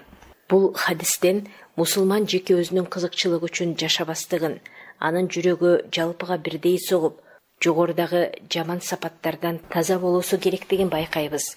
Чыныгы мусулман өзүнүн замандаштары үчүн гана эмес, өзүнөн мурда өткөндөр жана кийинки келе тургандарга дагы кам көрөт. Мындай адамдарды жараткан Алла касиеттүү Куранда мактап мындай деген: алардан кийин келген адамдар, о жараткан, бизди жана бизден мурда ыйман менен өткөн бурадарларыбызды кечире көр. Биздин жүрөгүбүзгө ыймандуу адамдарга карата жек көрүү киргизбе. О жараткан, өзүң ырайымдуу, боорукерсиң деп дуба тилек кылышкан. Аяттан ыймандуу адам өткөндөргө жакшылык тилеп дуба кылуу менен бирге айланасындагыларга карата жүрөгү таза болуусун жараткандан сураарын көрүп турабыз. Шайтан акыл эстүү адамды жараткандан башка нерсеге сыйындырып кое албайт. Сыйындырса да өтө көп кыйынчылык менен ишке ашырат. Ошондуктан шайтан ага убара болуп отурбай, аны жараткандан башка ыкма менен алыстатат. Бул ыкма адамдардын жүрөгүнө бири-бирин жек көрүү, душмандык киргизүү аркылуу ишке ашат. Бул шайтанга жеңил. Ошон үчүн пайгамбарыбыз ага Алланын тынчтыгы жана мактоосу болсун сахабаларына насаат айтканда: шайтан бул чөлкөмдөгү намаз окуучуларды айкелдерге сыйындыруудан үмүтүн үздү. Бирок алардын жүрөгүн бири-бирине душмандаштыруудан али үмүтүн үзө элек деп айткан. Демек, шайтанга адамдарды башка нерселерге сыйындырып коюуга караганда аларды душмандаштыруу жеңил экен. Муну биз турмушта деле көрүп жүрөбүз. Азыр эле бир дасторкондо чай ичип, бир устуканды бөлүп жеп отурган эки адам бир заматта бири-бирине кечиргис душман болуп чыгып келип жатпайбы? Бул шайтандын кылыгы эмне? Бир эле шайтандын эмес, шайтандын адам кейпиндеги достору дагы ушуну каалашат. Элди улут-улутка, уруу-урууга, динине жана башкаларына карап бөлүп жарып, ынтымакты бузуп, уруш талаш чыгарууга аракет кылышат. Бул элдин тамырына балта чапчу иш. Ошондуктан пайгамбарыбыз ага Алланын тынчтыгы жана мактоосу болсун адамдарды жараштыруучу кишини маанилүү ибадаттарды аткаруучу адамдардын катарына кошкон. Бир жолу сахабаларына кайрылып, пайгамбарыбыз ага Алланын тынчтыгы жана мактоосу болсун. Силерге орозо, намаз жана садака даражасына жеткирчү иш тууралуу айтайынбы деп сурады. Айтыңыз дешти. Алар бул адамдардын мамилесин бекемдөө деди да сөзүн улап, ал эми адамдардын ортосун бөлүп жаруу бул чач алуучу сыяктуу. Мен анын чачты кырганын айткан жокмун, динди кырганын айтып жатам деп кошумчалады. Хадисте адамдардын ортосуна от жагып, бири-бирине кайчылаштырган адам устара менен чач кырган сыяктуу адамдардын ыйманын кырып салаары айтылууда. Негизи динибизде бирөөнү жек көрүп, кек сактуу ары турсун таарынууга дагы тыюу салынган. Эгер көрпендечилик кылып таарынып калышса, 3 күн өткөрбөй жарашуусу керек. Бул тууралуу пайгамбарыбыз, ага Алланын тынчтыгы жана мактоосу болсун, бир осуятында: кол үзбөгүлө, жүз бурбагыла, жек көрбөгүлө, ичи тардык кылбагыла, Алланын пенделери бир тууган болгула, мусулман пенденин экинчи мусулманга 3 күндөн ашуун таарынып жүрүүсү адал эмес деп айткан. Жаза басып таарынышып калган мусулмандар 3 күндөн ашпай кайра жарашуусу зарылдыгын хадистен көрө алдык. Эми жарашууга себепкер болгон же биринчилерден болуп жарашууну сунуш кылган адам соопко ээ болору тууралуу төмөнкү хадиске көңүл буралы. Пайгамбарыбыз, ага Алланын тынчтыгы жана мактоосу болсун, айтат: бир момун экинчи бир момунга 3 күндөн ашуун таарынып жүрүүсү болбогон жорок. Арадан 3 күн өткөрбөй кайсы бири саламга келгени жакшы. Эгер экинчиси саламына алик алып сөзгө келсе, экөө тең соопто ортоктош болот. А эгер саламына жооп бербесе, анда күнөө ага жүктөлөт. А озунуп салам бергени күнөөдөн арылат. Мына ушул 3 күн таарынышып жүрүүнүн эң узун мөөнөтү. Мындан кийин алар жарашып, камыр-жумур болуп, мурдагыдай жакшы мамиледе жашоого тийиш. Тилекке каршы учурда болор болбоско таарынып, сөзгө келбей, бир дастурконго отурбай, тескери карашып, анан да өлөр өлгөнчө жүрөгүнө кек сактап жүргөн мусулмандар толтура. Бул мусулманчылык ары турсун адамгерчиликке дагы жатпаган жорок. Мунун айынан адамдар бул дүйнөдө эле жабыркабастан акыретте да азап тартышат. Пайгамбарыбыз, ага Алланын тынчтыгы жана мактоосу болсун, муну алдын ала эскертип, кимде-ким диндеги бир тууганынын көңүлүн оорутуп же зыянын тийгизген болсо, акча тыйын пайда бербей калчу кыямат күнгө калтырбай ыраазы кылсын. Болбосо кыяматта анын кылганына жараша жакшы амалдары тигиге алынып берилет. Эгер жакшылыктары жетишпей калса, анда тигинин жамандыктарынан буга жүктөлөт. Бул башкаларга залакасын тийгизип, анан эч нерсе менен иши жок жүргөндөргө эскертүү. Ал эми кетирген кемчиликтерин мойнуна алып, кечирим сураган адамды кечирип, жүрөгүнөн жек көрүүсүн, кегин чыгарып салуу дагы өзүнчө сооп сыйлыктуу иш. Бул тууралуу бир хадисте кетирген кемчилик үчүн кечирим сураганды кечирбей койгон адам тигинин кемчилигиндей ката кетирген болот деп айтылган. Ушинтип ислам дини эки тараптын тең жоопкерчилигин бирдей салмактаган. Алгач кемчилик кетиришпесин, жаза тайып кемчилик кетиришсе, дароо бири кечирим сурасын дагы экинчиси аны кечирсин. Мына ушул мусулмандын сыпаты. Мына ушундай сыпаты бар адамдар жүрөгүн таза кармай алышат. Ал эми же өзү кечирим сурабаган, же кечирим сураганды кечире албаган, жүрөгүн жек көрүү менен кекке толтуруп алган адамдар өмүр бою кыжаалаттанып, кыжырданып жашоо кечирет. Жашоонун рахатын сезбей өтүп кетет. Мындай адамдардын жүрөгү карарып бүткөн. Андайларды Алла Таала сүйбөйт, эл журт дагы жактырбайт. Аббастын уулу Абдулла, ага Алла ыраазы болсун, минтип кеп салат.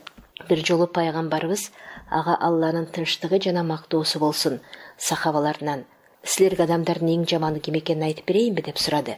Эгер каалап турсаңыз айтыңыз дешти сахабалар. Пайгамбарыбыз, ага Алланын тынчтыгы жана мактоосу болсун, өзү адамдарды, адамдар болсо аны жек көргөн адам деди да кайра: эми мындан дагы жаман адам тууралуу айтып берейинби деп сурады. Эгер каалап турсаңыз айтыңыз дешти сахабалар. Мүдүрүлгөндү жүлөп таябайт, айыбын мойнуна алганды кабылдабайт, кечирим сураганды кечирбейт деди. Пайгамбарыбыз, Ага Алланын тынчтыгы жана мактоосу болсун. Анан кайра сурады. Мүмкүн мындан дагы жаманы тууралуу уккуңар келип тургандыр. Сахабалар айткыңыз келип турса айтыңыз деп баягы эле жообун узатышты. Пайгамбарыбыз ага Алланын тынчтыгы жана мактоосу болсун. Жамандыгы башкаларга тынчтык бербеген, жакшылыгынан башкалар үмүт кылбаган деп сөзүн жыйынтыктады. Пенденин жүрөгүндөгү дагы бир исламда тыюу салынган оору бирөөгө жалган жаба жабуу, кылбаган ишин кылды деп доома тартуу. Бул дагы адамдын жүрөгүн карартуучу жаман сапаттардан. Мындайлардын айыбына айыпсыздар айыпка жыгылып, күнөөсүздөр жек көрөндө болот. Булар башкалардын укугун тебелөөнү, абийирин ачууну өзүнө адалт кылып алышат. Ошондуктан мындай адамдарды пайгамбарыбыз сүткор деп атаган. Айша энебиз, ага Алла ыраазы болсун, айтат: Алланын элчиси бир жолу сахабаларына кайрылып, сүткордуктун жеткен чеги эмне экенин билесиңерби деп сурады. Алла жана анын элчиси жакшы билет дешти алар. Алланын элчиси сүткордуктун жеткен чеги бул мусулмандардын абийирин төгүүнү адат кылып алуу деп айтты дагы. Анан касиеттүү Курандагы момун эркектер менен момун аялдарды жасабаган иштери үчүн эле иренжиткен адамдар мойнуна чоң дооматты жана анык күнөөнү жүктөп алышыптыр деген аятты окуду. Айтса айтпаса айыпсыз адамга жалгандан жала жаап, анын абийирин төгүп, элге журтка шерменде кылгандан өткөн жаман иш барбы? Динибиз буга тыюу салып, мындай ишке баргандар ишине жараша жазаланаарын эскерткен. Колу менен кылганын мойну менен тартаарын ар бир адам билип жүргөнү эп эмеспи? Анда мындайлардын жазасы тууралуу эскерткен пайгамбарыбыздын ага Алланын тынчтыгы жана мактоосу болсун бул хадисине назар салалы. Кимде ким экинчи бир адамды анда болбогон нерсе менен айыптаса, Алла аны тозок отуна камап коет. Таза жүрөк ыймандуу адамды башкаларга жакшылык кылууга гана үндөйт. Эгер жакшылык кылуу колунан келбесе, анда жамандык кылуудан тыят. А жүрөк булгангандан кийин бирөөгө жала жапмайынча, доомат артмайынча ичкени аш болбой калаары чын. Мындай адамдар касиеттүү Куранда төмөндөгүчө сүрөттөлөт. Ыймандуу адамдар тууралуу бузук сөздөрдү таратууну жакшы көргөн адамдарга дүйнөдө жана акыретте катуу азап бар. Алла билет, силер билбейсиңер. Жараткандын пенделерине ыроологон дагы бир жакшылыгы алардын айыбын ачыкка чыгарбай жашыргандыгында. Эгер пенделин жасаган күнөөсүнөн жыт чыгып турганда, анда бири-биринин жанына чындап тура албай калышмак. Бирок жараткан Алла пенде канчалык чоң күнөө кылбасын, аны башкаларга ачыкка чыгарбай жашырат. А биз болсо мындан башка кыларга ишибиз калбагансып, бири-бирибиздин айып, кемчилигибизди ашкере кылганга шашылабыз. Бир күнү пайгамбарыбыз ага Алланын тынчтыгы жана мактоосу болсун сахабаларынан: "Силер кыйбат деген эмне экенин билесиңерби?" деп сурап калды. Сахабалар адаттагыдай эле: "Алла жана анын элчиси жакшы билет" деп жооп кайтарышты. Пайгамбарыбыз ага Алланын тынчтыгы жана мактоосу болсун: "Кыйбат бул диндеги бир тууганыңа жактай турган кайсы бир айыпты анын көзү жокто жарыя кылууң" деди. Кимдир бирөө айыгер ошол айып чындап эле айыпталып жаткан адамда бар болсочу деп сурады эле. Пайгамбарыбыз: "Ага Алланын тынчтыгы жана мактоосу болсун, ошол айыпталган адамда бар айыпты айтуу кыйбат. А анда жок айыпты айтса, ал доомат, жалаа болот" деп жооп узатты. Ислам адептеринин өтө бир маанилүүсү мына ушул өзгөнүн кемчиликтерин жашырууда жатат. Хадисте: "Диндеш тууганынын кайсы бир айыбын билип калса жана аны эч кимге билдирбей жашырса, кыяматта Алла Таала анын күнөө айыбын жашырат" деп айтылат. Эгер пенделер бири-биринин кемчилигин жашыра берсе, өзүнөн өзү күнөөдөн четтеген өтө таза коом курулмак. Тилекке каршы мындай адеп ахлакка жетише албай келебиз. Бирөөнүн ушагын угабыз, ага ишенебиз, анан өзүбүз дагы ушактайбыз. Ошентип отуруп өчү бар душманга айланабыз. Пайгамбарыбыз ага Алланын тынчтыгы жана мактоосу болсун. Сахабаларын кимдир бирөөнү жамандап келүүдөн тыят эле. Бирөөнүн жамандыгы тууралуу ооз ачпоолорун өтүнөт эле. Менин кайсы бир жолдошум тууралуу жагымсыз сөз ташып келбегиле. Мен отурган жеримден силерге чыкканда жүрөгүм таза бойдон чыгуусун каалаймын деген сөзүнөн муну даана байкасак болот. Ушакчы бейишке кирбейт дегенинен мунун канчалык чоң зыяндуу күнөө экенин аңдап билебиз. Демек, мындай күнөө орун алган жүрөк таза жүрөк болуп эсептелбейт. Пайгамбарыбыздын ага Алланын тынчтыгы жана мактоосу болсун. Ушак менен жек көрүү тозокко ылайыктуу. Бул эки сапат мусулмандын жүрөгүнө сыйбайт дегени сөзүбүзгө далил. Пенденин жүрөгүндөгү дагы бир оору бул көрө албастык оорусу. Жүрөгүнө көрө албастык уялаган адам жашоосун жалаң эле кайгы менен өткөрөт. Ээн ооз ичи тардан алыс бол дейт элибизде. Башка бирөөнүн ийгилигин көргөн сайын, уккан сайын ичи тарып, өзүнөн өзү кыйналып, жүрөгү ооруп, кан басымы көтөрүлүп, акыр аягы инфаркт же инсульт болуу менен бүтөт. Көрө албастар тынч уйкунун даамын билбейт деген арабтардын сөзү бар.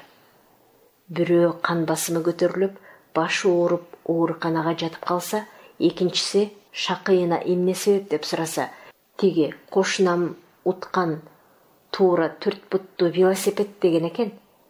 Анын сыңары кошунасы үй салса да, уялса да, ичин тарта берген адамдар бар. Бирөөнүн мансабына, байлыгына, ийгилигине, бактысына айтор, жетишкен жакшылыгынын баарына көрө албастык кыла берген адам кантип тынчуктасын? Мусулмандын ой пикири кенен болуусу керек. Ал жеке өзүнүн кызыкчылыгы эмес, жалпы коомдун өнүгүүсү үчүн кам көрүүсү керек. Ал эми өзүнүн көмөчүнө гана гүл тартып жашаган адам эл журттун арасында кадыр барк топтой албайт. Тескерисинче кадыр барктан ажырайт. Иблис жиндердин арасында эң илимдүү болгон. Алла Таала Адам атаны жараткандан кийин ага көрө албастык кылып, ушунун айынан бардык макулуктарга жек көрүнгөн шайтан болуп чыга келди. Алланын ырайымынан куулду, адам баласына акыр кыяматка чейин душман болду. Адамга ичи тарганынан анын урук урпактарын акыр кыяматка чейин азгырууга бел байлады. Анын айтканы касиеттүү Куранда мындайча сүрөттөлөт. Иблис айтты: "Мени бейиштен кууп салганың үчүн мен сенин туура жолуңда аларды күтүп отурамын. Кийин мен алардын алды артынан, оң жак сол жагынан азгырамын. Натыйжада сен алардын көпчүлүгүн ибадат кылган абалда таппайсың." Эми шайтан акыр кыяматка чейин адамдарды азгыруу менен убара. Кайсы бир ыймандуу пенденин жакшы иш аракетин көргөн сайын шайтандын жаны чыгат. Көзүнө топурак чачып ыйлайт, башын ташка койгулайт.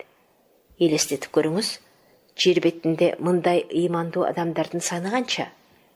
Алардын ар биринин ибадаты, садагасы, шүгүрү, кечирими, сабыры, беришендиги жана башка жакшы иш аракеттери шайтандын шагын сындырат. Ошол сыяктуу эле көрө албас адам дагы башкалардын ийгилигине көрө албастык кылып, ичинен от күйүп жашоо кечирет. Ошон үчүн динибиз көрө албастыктан катуу тыйган. Пайгамбарыбыз ага Алланын тынчтыгы жана мактоосу болсун. Көрө албастыктан сактангыла. Анткени жалын кургак отунду жалмагандай, көрө албастык дагы жакшы иш аракеттерди күйгүзүп жок кылат деген. Башка бирөөнүн бактысына ичтардык кылуу бул тагдырга каршы чыгуу деген сөз. Анын бешенесине Алла Таала ошол жакшылыкты жазган. Аны биз берип жаткан жерибиз жокко. Ага эмне үчүн көрө албастык кылуубуз керек? Негизи тагдырга таарануу мусулмандын ыйманына зыянын тийгизет. Пайгамбарыбыз ага Алланын тынчтыгы жана мактоосу болсун. Алла жолунда жүргөндө пенденин денесине жуккан чаң менен тозок оту бир болбойт. Ошондой эле пенденин жүрөгүндө ыйман менен көрө албастык чогуу болбойт деп айткан. Көрө албастык пендеге берилген жакшылыктын жок болуусун каалоо. Эгер бирөөгө берилген жакшылыкка суктанып, өзүнө да ушундай жакшылык болуусун каалап, бирок тигиге ичтардык кылбаса, бул көрө албастыкка жатпайт. Хадисте айтылат: Эки түрдүү учурда гана суктанууга болот. Биринчиси, бир адам Алла Таала ага мал, мүлк, байлыкты келен берген. Ал байлыгынан башкаларга каралашат. Экинчиси, бир адам Алла Таала аны дин жаатында илимдүү кылган. Ал илимин башкаларга үйрөтөт.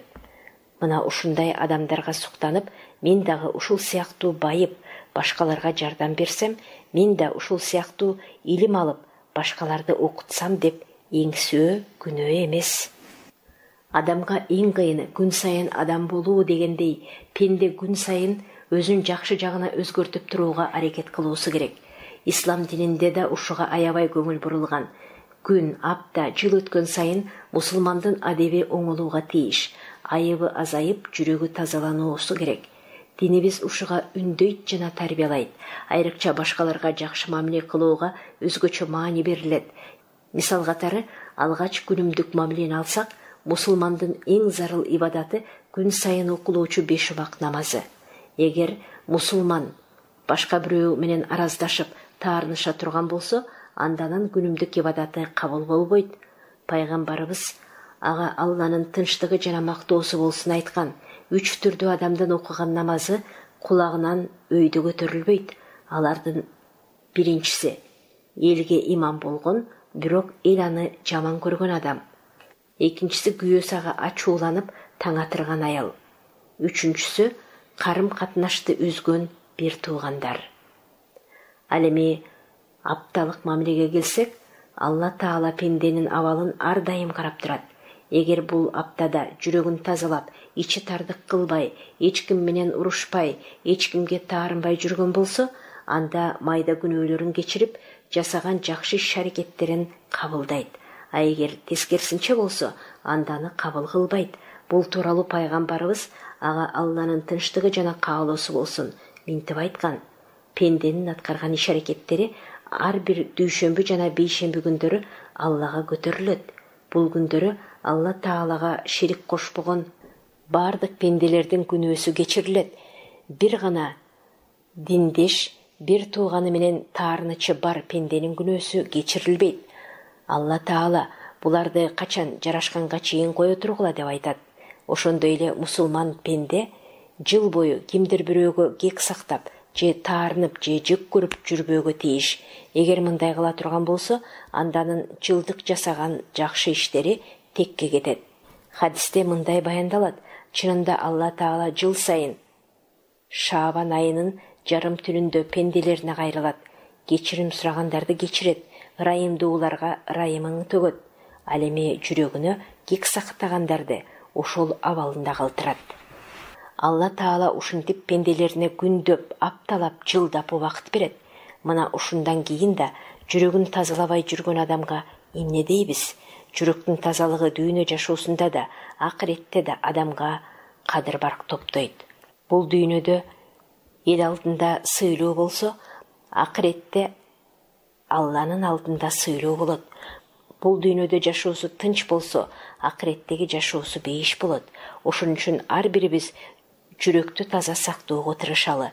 Ал эми бул бөлүмдү төмөндөгү кереметтүү хадис менен жыйынтыктайм. Маликтин уулу Анас, ага Алла ыраазы болсун, айтып жеткирген хадисте пайгамбарыбыз ага Алланын тынчтыгы жана мактоосу болсун, бир күнү сахабалары менен отуруп: эгер бейишке кире турган адамды көрүүнү кааласаңар, анда азыр эшиктен кирип келген адамды карап алгыла деди. Ошол убакта эшиктен даарат алып, сакалынан суусу тамчылаган, сол колуна бут кийимдерин кармап алган Мадинанын тургундарынын бири кирип келди. Эртеси күнү пайгамбарыбыз ага Алланын тынчтыгы жана мактоосу болсун, сахабалары менен отуруп, дагы кечээки сөзүн кайталап: эгер бейишке кире турган адамды көргүңөр келсе, азыр эшиктен кире турган адамга карагыла деди. Эшиктен кечээки адам кирип келди. Анын көрүнүшү да кудум кечээкидей эле. 3-күнү сахабалары менен отурган кезде пайгамбарыбыз ага Алланын тынчтыгы жана мактоосу болсун, дагы эгер бейишке кирчү адамды көргүңөр келсе, азыр эшиктен кирген адамды карагыла деди. Бул учурда эшиктен баягы бизге тааныш адам ошол эле көрүнүштө кирип келди. Ошентип сахабалар тараган учурда Амирдин уулу Абдулла тиг адамдын артынан ээрчип анын үйүнө барат. Анан ага: "Атам менен бир аз кыжыңдашып, үйгө 3 күн түнөбөймүн деп ант ичип койдум эле. Эгер макул десең, сенин үйүңө түнөп турайын" дейт. Тиги макул болот. Абдулланын үйүндө 3 күн түнөйт. Түнү бою эмне амал кылар экен деп тигине карап чыгат. Бирок тиги киши кечеки куптан намазын окугандан кийин эртең мененки намазына чейин эч кандай деле ашыкча амал кылган жок. 3-чү күнү Абдулла тигинин үйүнөн кетип жатып: "Мен атам менен таарынышкан деле эмесмин. Болгону Алланын элчиси, ага Алланын тынчтыгы жана мактоосу болсун. Сени бейишке кирүүчүлөрдүн бири деп айткандыктан ага татыктуу кандай амал кыларыңды көрүү максатында келдим эле. Бирок сенден эч кандай ашыкча амал көрө албадым. Бейишке татыктуу болууңа кайсы амалың себеп болот деп ойлойсуң" деп сурайт.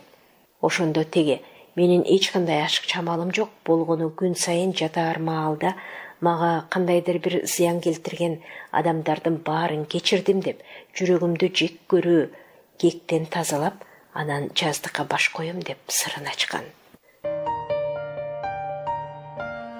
Сиздер белгилүү дин аалымы Абдышүкүр Ажы Нарматовдун Адам адеби китебин угуп жатасыздар.